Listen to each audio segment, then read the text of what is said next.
तो सभी का स्वागत है टीचर्स अकादमी पर। मैं हूं सुचित सर और आपको पता है कि सुपर टेट का एक मैं अभी बताऊंगा इन्फॉर्मेशन कि सुपर टेट का दियाचन फाइनली चला गया।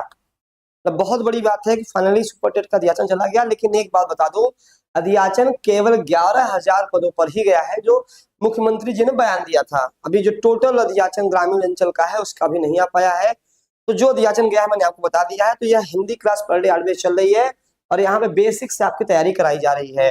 तो कल हम लोगों ने वर्णमाला पढ़ा था, तो वर्णमाला में जो है हम लोगों ने जो पढ़ा रखा था वह वर्णमाला ये तीसरी क्लास है जिसमें हमने एक भाषा परिचय रखा था।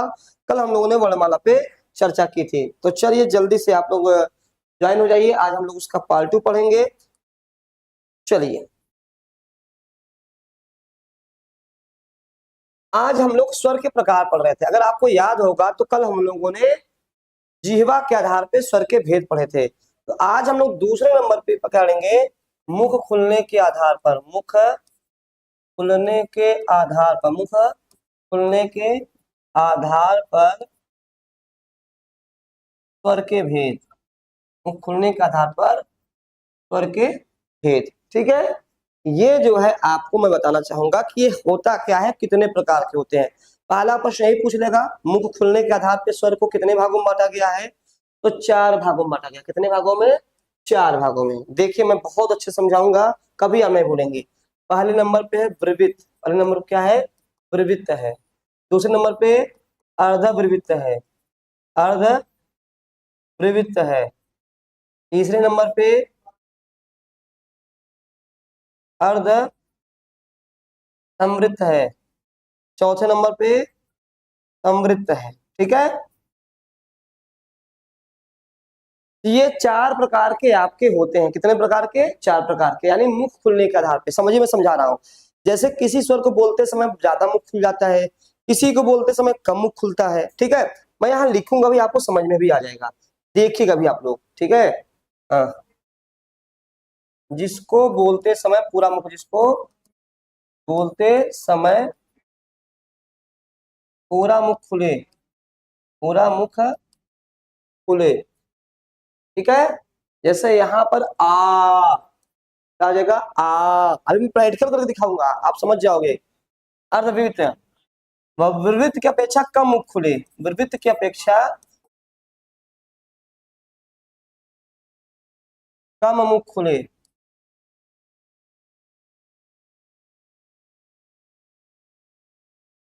वृत्त की अपेक्षा कम मुख खुले। यहाँ पर 2 चीज बड़ी इंपॉर्टेंट है, ठीक है। अ, आई और औ। अब देखिए समझिए, मैं समझाने का प्रयास कर रहा हूं। पहले नंबर पे है बच्चों वृत्त, जिसको बोलते समय, यानी ऐसा ऐसा स्वर जिसको बोलते समय पूरा मुख खुल जाए। आ, यानी पूरी आपकी बत्तीसी दिख जाती है, पूरा जीभ दिख जाता है, अंदर का टंग दिख जाता है। यानी पूरा मुख खुल जाए। अर्धवृत्त मतलब क्या होता है कि वृत्त की अपेक्षा थोड़ा सा कम मुख खुले, ठीक है। अब देखो ये वाला बड़ा इंपॉर्टेंट है। इसको बोलते हैं आगत वाला आ। क्या बोलते हैं? आगत वाला आ बोलते हैं। ये अंग्रेजी से आया हुआ आगत वाला आ, ठीक है। देखो अंतर यही यही मोस्ट इंपोर्टेंट है, बहुत इंपॉर्टेंट है ये, क्योंकि आ से मिलता जुलता है, ठीक है। अब इसमें यह कहां से आया है? अंग्रेजी से आया हुआ है। जैसे हम लोग लिखते हैं डॉक्टर, डॉक्टर, ये डॉक्टर, नॉलेज, कॉलेज, हॉस्पिटल, जैसे ओ टाइप का होता है, ठीक है। वृत्त की अपेक्षा कम मुख खुले। क्लियर हो गया? यानी आ, आई, औ, यानी आ की अपेक्षा कम मुख खुल रहा है। फिर आएंगे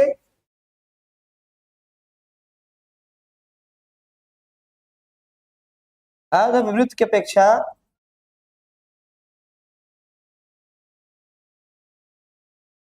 कम मुख खुले।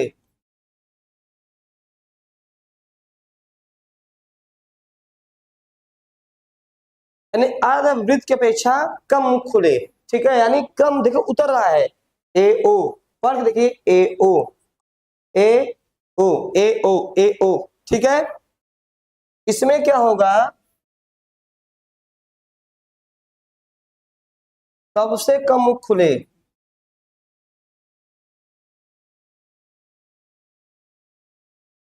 यानी सबसे कम मुख खुले, ना के बराबर मुख खुले। यानी देखिए एकदम क्रम से आ रहा है। ए ए ओ ओ, ए ए ओ ओ, इ ई उ ऊ, इ ई उ ऊ, ठीक है।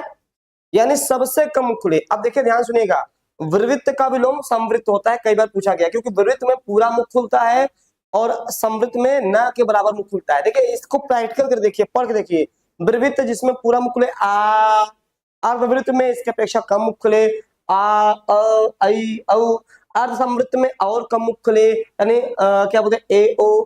संवृत्त में सबसे कम मुख खुले इ ई उ ऊ, ठीक है, इ ई उ ऊ, इ ई उ ऊ। क्लियर हो गया। यानी ये मुख खुलने के आधार पे 4 प्रकार के स्वर होते हैं, ठीक है। इसमें भी री को जगह नहीं मिली है, री को जगह नहीं मिली है, ठीक। चलिए आगे बढ़ते हैं आप, चलिए आगे बढ़े आप। तीसरे नंबर पे है उच्चारण स्थान के आधार पर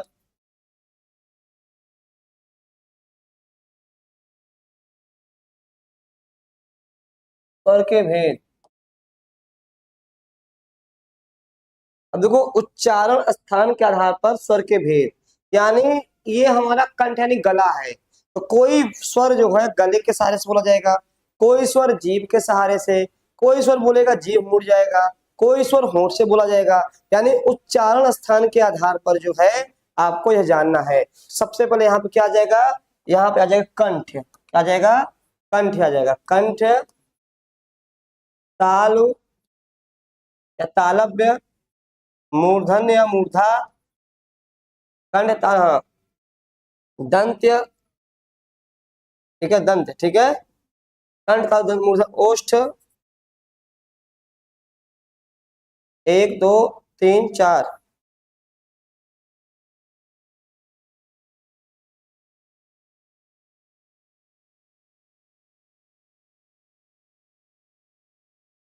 कंठ तालु, मूर्धन्य, ओष्ठ, कंठ तालु, कंठोष्ठ, ठीक है। अभी समझेंगे कैसे। यहाँ देखिएगा, कुछ नहीं करना है।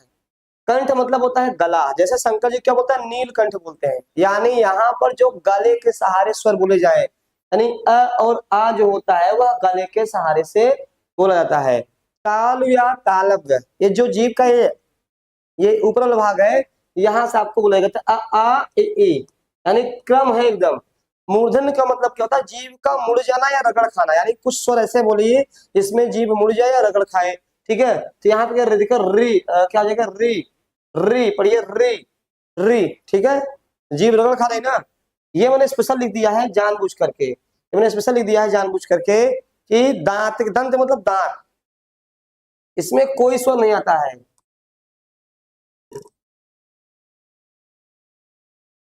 कोई स्वर इसमें नहीं आता है। क्यों नहीं आता है, आपको मैं प्रैक्टिकल दिखा रहा हूं। एक भी स्वर आप दांत के सहारे से नहीं बोल सकते हैं।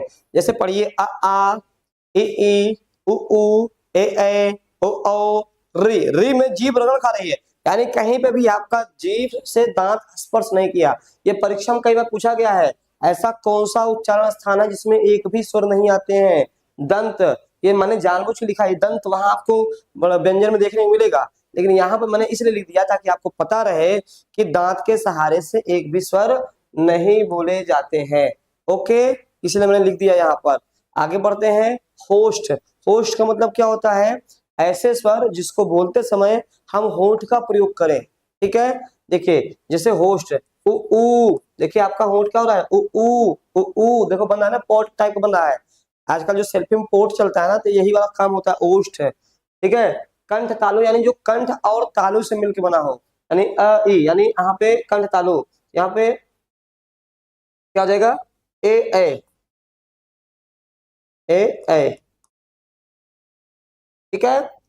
फिर आता है कंठोष्ठ, क्या आता है, कंठोष्ठ। कंठोष्ठ किस बनता है, जो कंठ और होष्ठ से मिलके बने, यानी यहाँ पे अ और उ मिलके ओ और अ हो जाएगा।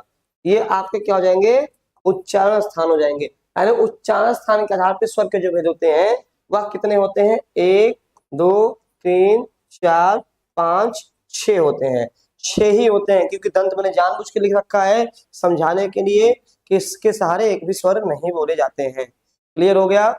चलिए आगे बढ़ते हैं।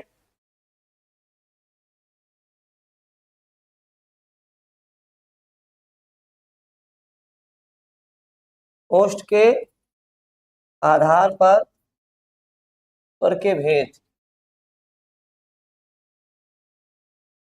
एक दो प्रकार हो गए, वृत्तमुखी या अवृत्तमुखी। इसको हम लोग वर्तुलाकार बोलते हैं, वर्तुलाकार।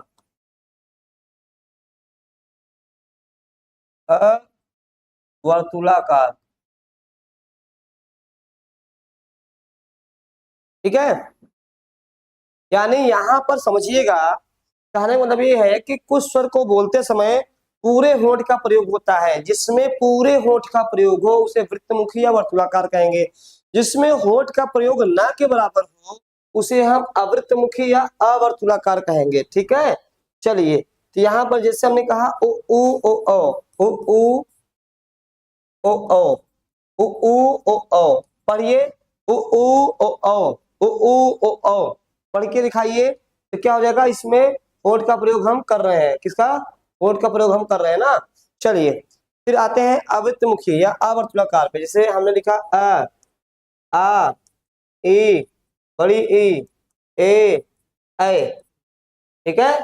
इसको हम उदासीन भी बोलते हैं, क्या बोलते हैं, उदासीन भी बोलते हैं। चलिए, ठीक, यानी अवृत्तमुखी या अवर्तुकार मतलब जिसमें होंठ का प्रयोग नहीं हो रहा है। देखिए आ ई ए कहीं पे होंठ का प्रयोग नहीं हो रहा है। लेकिन वही वृत्तमुखी में जहाँ पे वर्तुलाकार जिसमें होंठ का प्रयोग होता है उ उ ओ औ, यहाँ पे हो गया ये भी भेद। यहाँ पर इतना हो गया। एक चीज यहाँ पे बता दूं, एक नया चीज है संयुक्त स्वर। क्या है, संयुक्त स्वर, संयुक्त स्वर, ठीक है। अब संयुक्त स्वर में मैं ज्यादातर बच्चों को देखता हूँ जो उसकी परिभाषाएं होती हैं आप लोग के द्वारा गलत दी जाती हैं। जैसे मैं कई बच्चों से पूछ चुका हूँ कि संयुक्त स्वर किसे कहते हैं, वो बोलते हैं दो स्वरों के मेल से जो सब स्वर बनते हैं उन्हें संयुक्त स्वर बोलते हैं। नहीं, यही गलती करते हैं। समझिएगा क्या होता है, मैं बता रहा हूँ। दो असमान असमान स्वरों के मेल को संयुक्त स्वर, संयुक्त स्वर कहते हैं, ठीक है।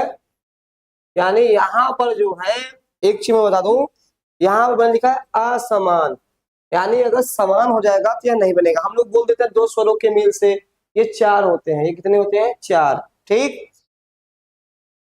ए ओ और औ, ये कितने होते हैं, चार होते हैं।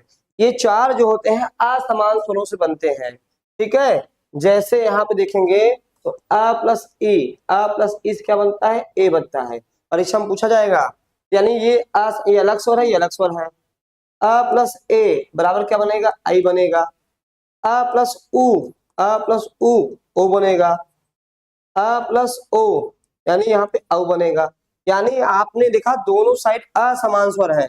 अगर हम समान स्वर ऐसे ज्यादातर हम क्या बोलते हैं कि दो स्वरों के मेल से जो उत्पन्न होते हैं उन्हें हम संयुक्त स्वर, उसमें दिक्कत क्या हो जाएगी, इनकी संख्या चार है। भैया देखो, जैसे ये आ है, अब आ भी तो आ प्लस आ से मिलकर बना है, या बड़ी ई है, ये भी इससे मिलकर बना है, यानी तो इसको भी संयुक्त स्वर में रखना पड़ जाएगा। इसीलिए हमने एक शब्द का प्रयोग किया असमान।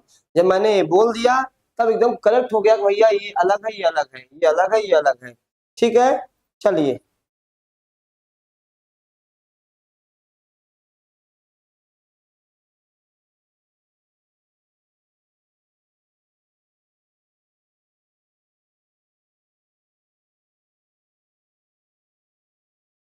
क्लियर हो गया। अब आगे बढ़ते हैं। एक होता है नया चीज, सजा सजाती स्वर। एक होता है सजाती स्वर, एक होता है विजाती स्वर। विजाती स्वर, ये सब नए नए आपको मिल जाएगा। सजाती स्वर क्या होता है, विजाती स्वर क्या होता है, यह आपको देखना पड़ेगा, ठीक है। चलिए जल्दी से आप लोग जुड़ जाइए।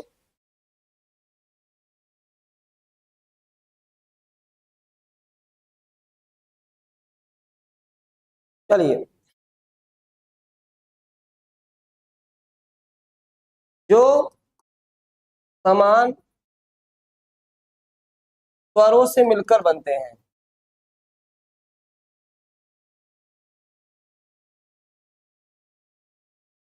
जो समान स्वरों से मिलकर बनते हैं उन्हें हम सजाती बोलते हैं। ठीक है, जो असमान, देखो बहुत सिंपल सा है, जो असमान स्वरों से मिलकर बनते हैं, असमान स्वरों से मिलकर बनते हैं। ठीक है, यानी सजाती मतलब जो समान स्वरों से मिलकर बनते हैं, विजाती मतलब जो असमान स्वरों से मिलकर बनते हैं। जैसे हमने लिखा बड़ा आ, बड़ा आ लिखा, यहाँ क्या हो जाएगा, आ प्लस आ बराबर बड़ा आ, यानी यहाँ पे समान समान वालों से मिलकर बना। बड़ी ई, यानी हमने समान समान से, बड़ा ऊ प्लस ऊ से, यानी ये क्या हो गए, सजाती हो गए। यानी जो समान स्वरों से मिलके बनते हैं उन्हें हम सजाती बोलते हैं, और जो असमान स्वरों से मिलके बनते हैं उन्हें हम विजाती बोलते हैं। जैसे अ प्लस ई बराबर ए, अ प्लस ए बराबर ए, अ प्लस ऊ बराबर ओ, अ प्लस ओ बराबर ओ। यानी जो संयुक्त स्वर है उसी को हम विजातीय स्वर भी कहते हैं। ठीक है, उसी को हम विजातीय स्वर भी कहते हैं। क्लियर हो गया।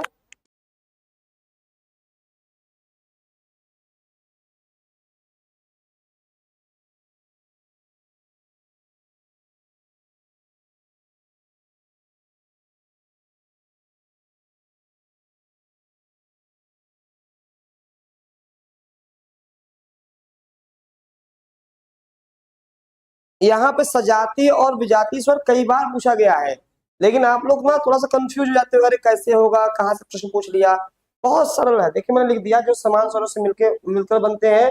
ठीक है, चलिए आगे बढ़ते हैं। ये तो हमारा पूरा स्वर का कॉन्सेप्ट क्लियर हो गया।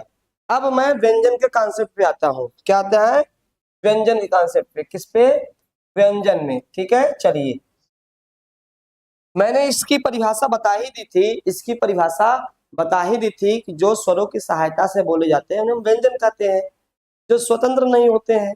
ये मैंने पहले क्लास में बता रखी थी। यहाँ पे मैं पूछूंगा व्यंजन के प्रकार, यानी व्यंजन के भाग। व्यंजन के भाग मैं पूछूंगा कितने भाग हो सकते हैं।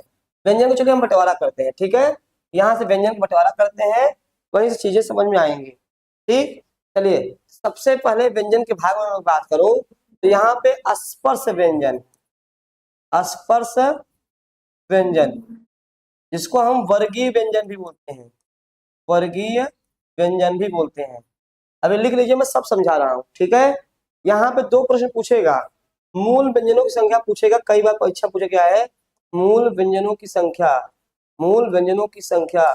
देखिए गलती हमसे क्या होती है, मैं बता रहा हूँ आप लोगों से क्या होती है। मूल व्यंजनों की संख्या 33 होती है। ठीक है, जब भी मूल शब्द लग जाएगा, जैसे व्यंजनों की संख्या केवल पूछेगा, व्यंजनों की संख्या, व्यंजनों की संख्या पहले 41 थी, 41 एक अब 42 हो गई है। ठीक है, जो नया आया है। ठीक, यानी 42 हो गई है। यानी जब भी पूछेगा मूल व्यंजन तब आपको 33 लगाना है। बहुत बच्चे इसमें गलत कर देते हैं, यानी पहले 33 ही थे, बाद में बढ़ते बढ़ते बढ़ते जो है यहां तक पहुंच गए। ठीक, स्पर्श व्यंजन हो गया। उसके बाद जो है आपका आता है अंतस्थ, अंतस्थ। फिर आता है आपका ऊष्म, क्या आता है आपका ऊष्म व्यंजन। ठीक, ऊष्म व्यंजन। चलिए यह मैं बात करता हूँ थोड़ा सा समझाने की। स्पर्श व्यंजन कितने होते हैं, 25 होते हैं। स्पर्श व्यंजन कितने होते हैं, 25 होते हैं। ठीक है, अब स्पर्श व्यंजन है क्या, मैं इसको समझा दे रहा हूँ। स्पर्श व्यंजन है क्या, स्पर्श व्यंजन वो होता है जो किसी न किसी उच्चारण स्थान के टच में रहते हैं, यानी कोई कंठ में तो कोई ताल में तो कोई दंत में तो कोई मूर्धा में। स्पर्श व्यंजन इसीलिए कहा गया। वर्गीय व्यंजन क्या, वर्ग में, यानी ये 25 होते हैं, क से लेके म तक, क से म तक। जैसे हमने लिख दिया, एक उदाहरण दे दिया, क ख ग घ अंगा, च छ ज झ इया। ठीक है, ट ठ ड ढ अड़ा, त थ द ध न, प फ ब भ म। यानी क्या बोलते हैं, पचम 25 हो गए। देखिए मैंने क से लेकर म तक लिखा था 60 में, समझ जाइएगा। अब इनको वर्गीय व्यंजन क्यों कहा जाता है, ये वर्ग में, जैसे हमने कहा क वर्ग, क वर्ग का मतलब क ख ग घ अंगा, च वर्ग, च वर्ग का मतलब च छ ज छ इया, ट वर्ग, ट वर्ग का मतलब ट ठ ड ढ अड़ा, ठीक है। इनको वर्गीय स्पर्श व्यंजन इसलिए कहा जाता है कि किसी न किसी उच्चारण स्थान के संपर्क में रहते हैं, कोई जैसे ये कंठ में, तो ये ताल में, तो ये मूर्धा में, तो दंत में, ऐसे। अंतस जो होता है ये भी चार होते हैं। अंतस का मतलब होता है जो स्वर और व्यंजन दोनों के नजदीक होते हैं, स्वर और व्यंजन दोनों के, य व र और ल, ठीक है, ये चार हो गए। ठीक, अब यहाँ पर भी इनका नाम है, इनको य और व को हम क्या बोलते हैं, अर्ध स्वर बोलते हैं, अर्ध स्वर बोलते हैं, यानी ये आधे स्वर आधे व्यंजन होते हैं। र को हम क्या बोलते हैं, प्रकंपित या लुंठित, प्रकंपित या लुंठित, ठीक है, इनका नाम है, नाम भी जानते रहिए। ल को क्या बोलते हैं हम, पार्श्विक बोलते हैं, पार्श्विक, इनका एक नाम है, ठीक है। चलिए यहाँ पे समझ गए, यानी अंतस्थ चार होते हैं, य र ल व, ठीक है। य और व को अर्धस्वर, कई बार परीक्षा में पूछा गया है, निम्नलिखित में से अर्धस्वर हैं, कई बार आपको जो है यह जानकारी देनी होगी कि क्या है, ठीक। चलिए क्लियर हो गया। अब आते हैं ऊष्म। ऊष्म का मतलब होता है कि जिसको पढ़ते समय हमारी एनर्जी ज्यादा खर्च हो, यानी जिसको पढ़ते समय हमारी एनर्जी ज्यादा खर्च हो। देखिए यहाँ पर क्या हो जाएगा, श श श ह, श श श और ह। अब देखिए पढ़िए, श श श ह, श श श ह, श श श ह, लग रहा है सांस फूल जाएगी, ठीक, लग रहा है सांस फूल जाएगी, समझ में आया।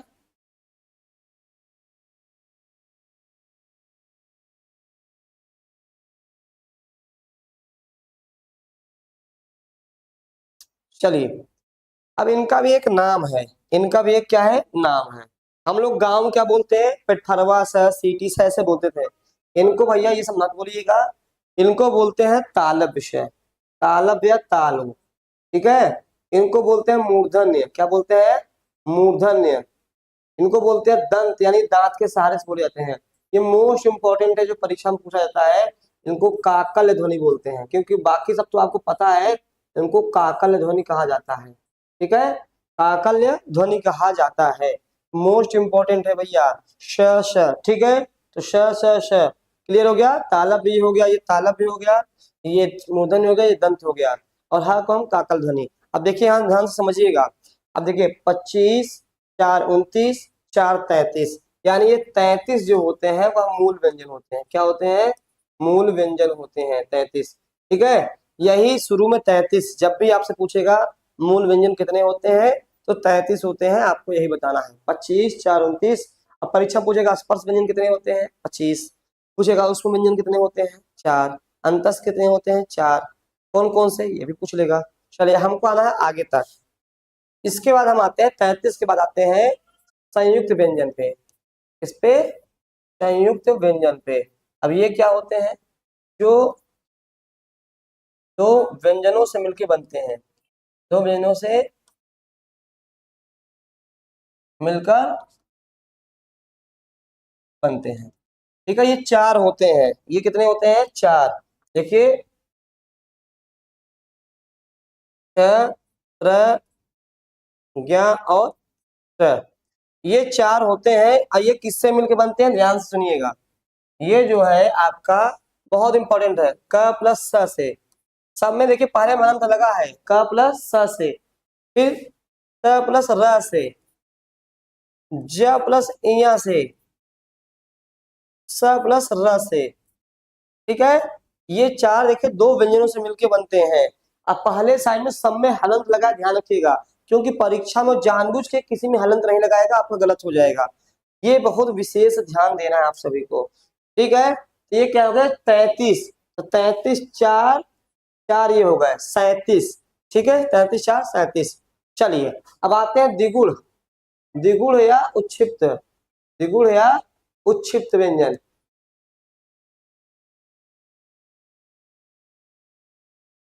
अब ये क्या है, द्विगुण का मतलब जिसमें दो गुण पाए जाए, जिसमें हिंदी और अरबी का गुण पाया जाए। उच्छिप्त का अर्थ होता है छिपा हुआ, यानी आपने पढ़ा होगा ये ड ध, इसी का विकसित रूप है, इसी का विकसित रूप है ड़ ढ़ ड़ ढ़, इसी का विकसित रूप है, ठीक है, ड़ ढ़। तो ये कितने हो गए, ये 2 हो गए, यानी 33 4 37 2 39। अब आता है अयोग वाह, क्या आता है, अयोग वाह, अयोग वाह। देखो योग मतलब होता है जुड़ना, योग मतलब क्या होता है, जुड़ना। अयोग मतलब क्या होता है, जो किसी से ना जुड़े, जो किसी से ना जुड़े, ठीक है। ये कितने होते हैं, ये होते हैं 2। टाइम नहीं लेते क्या, टाइम, यही तो मेन था, ये तो बिना नहीं था, अन और अ, ठीक। चलिए, यानी ये क्या हो जाएगा, अन और अ, इसको क्या बोलेंगे हम लोग, इसको बोलते हैं अनुस्वार, सबका नाम है अनुस्वार। इसको क्या बोलेंगे, विसर्ग, क्या बोलेंगे, विसर्ग, ठीक है। यानी यहाँ पर मैंने ये बातें बता दी हैं, आपको मैंने सारी बातें स्पष्ट कर दी हैं। तो देखिएगा 33 वो थे, 4 ये हो गया 37, 37 2 39, 39 2 41। पहले ये 41 थे, पहले क्या थे, ये 41 थे, लेकिन आने वाले समय में, आने वाले समय में एक नया आ गया, वह जो है, यह नया क्या, ये पुराना है, नया नहीं है, यह पुराना ही है, ये पुराना ही है। ये आप जाओगे वैदिक संस्कृत में, पाली में, महाराष्ट्र में खूब चलता है, ठीक है। तो यह एक बढ़ गया, एक बढ़ गया, टोटल अब हम 42 पढ़ते हैं, 42 प्लस 11 स्वर, 11 स्वर 42 व्यंजन। तो हम अब जो है वर्तमान समय में 53 वर्णमाला का प्रयास करते हैं। अभी हालांकि किताब में आपको 52 ही मिलेगा, किताब में आपको भी 52 ही देखने को मिलेगा। क्लियर हो गया, यानी ये पूरी वर्णमाला की व्यवस्था थी, पूरी वर्णमाला की व्यवस्था थी। क्लियर हो गया। चलिए अब हम लोग क्या करेंगे,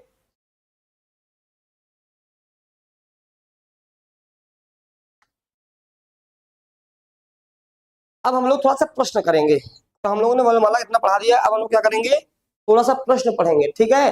प्रश्न में क्या पढ़ेंगे हम लोग, ध्यान सुनिएगा, तो जो पढ़ाया गया है। चलिए पहला प्रश्न है,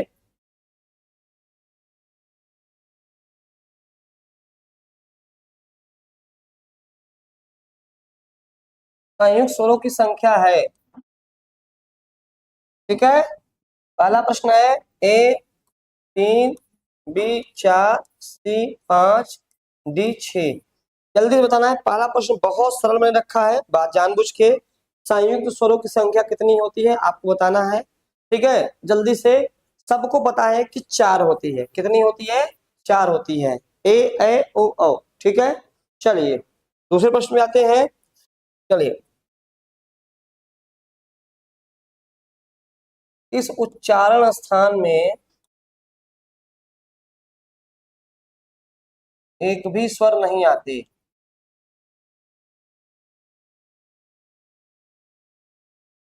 एक भी स्वर नहीं आते।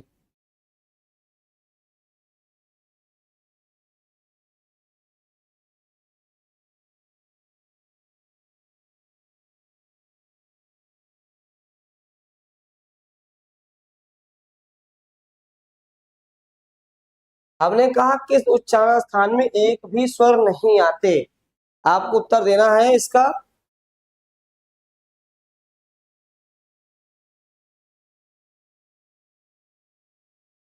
नहीं, बीएड वाले नहीं दे पाएंगे, बीएड वालों के लिए नहीं है, बीएड वालों के लिए केवल जूनियर 6 से 8 है, और टीजीटी है, पीजीटी है, प्राइमरी में वो नहीं जा सकते हैं।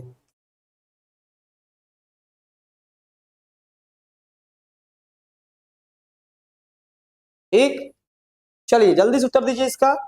यहाँ मैंने भी समझाया था कि आपका कंठ तालु भी सही है, कंठ होश भी सही है, ओष्ठ भी सही है, लेकिन ये जो दंत है, ये विकल्प, इसमें एक भी स्वर नहीं बोले जाते, ठीक है। समझ गए आप लोग।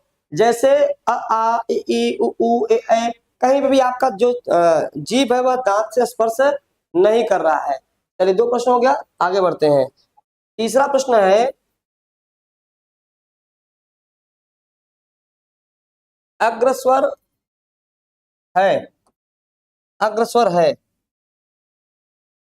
ए अ बी आ सी ई डी उ। यहाँ पूछा अग्र स्वर है, ठीक है। तो ये प्रश्न ऐसे ही आपको बनाए जाएंगे, तो मैंने पहले कर दिया है कि आप लोग अभी तैयारी करते रहिए। अग्र स्वर है, ठीक। चलिए देखिए, अग्र में क्या आता है आपका ई ई ए ऐ, ई ई ए ऐ आपका आता है। ट्रिक मैंने बताया था, अगर आपने मेरा वीडियो देखा होगा, वहाँ एक ट्रिक थी, उस ट्रिक के माध्यम से आप कर ले जाओगे। यानी आपका ये ई आ गया, तो भैया ये क्या है, ये मध्य में है, मध्य स्वर में है, ठीक है। आ ये पश्च स्वर में हो गया, पश्च स्वर में हो गया। आपका उ ये भी पश्च स्वर में हो गया, ठीक है, ये भी पश्च स्वर में हो गया। तो ये हो गया, यहाँ पे आपकी आंसर मिल गए। आंसर आपको क्या हो जाएगा, आंसर आपका सी हो जाएगा। तो सी जिन्होंने लगाया है वो सही आंसर हो जाएगा, ठीक।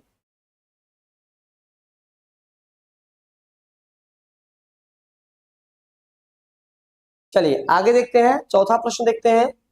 चौथा प्रश्न, वर्गीय व्यंजन की संख्या है, वर्गीय व्यंजन की संख्या है।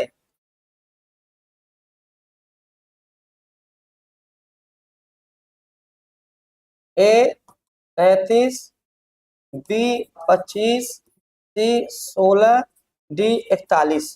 ठीक है, ये प्रश्न है, वर्गीय व्यंजन की संख्या है।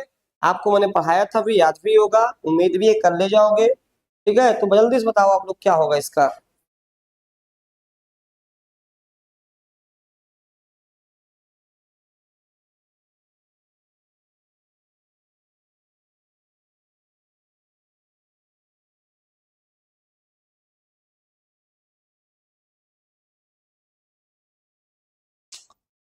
देखिए इसमें क्या करना है, इसका जो आंसर होगा आपका 25 हो जाएगा।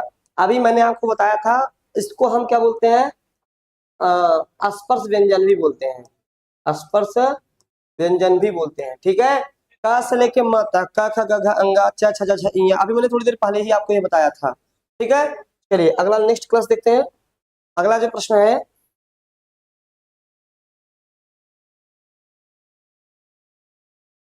स्वरों के आधार पर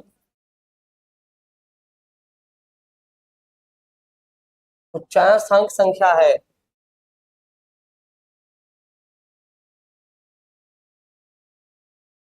ये आखिरी प्रश्न है, फिर कल मैं आगे कराऊंगा, ठीक है।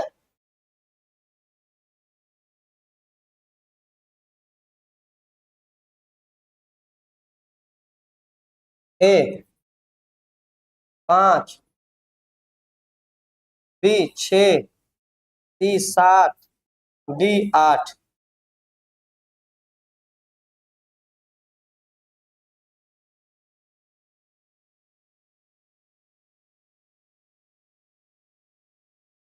ठीक हो गया, 5 6 7 8 स्वरों के उच्चारण स्थान की संख्या है। ठीक है, ये बता, ये अच्छा प्रश्न है, ये ना थोड़ा सा गलत हो जाएगा, कंफ्यूजन आपको हो जाएगा, नहीं कर पाओगे जल्दी।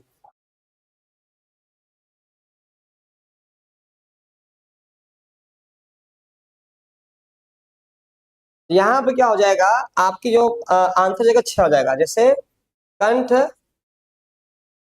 तालु, मूर्धा, ओष्ठ, कंठ तालु, कंठ ओष्ठ।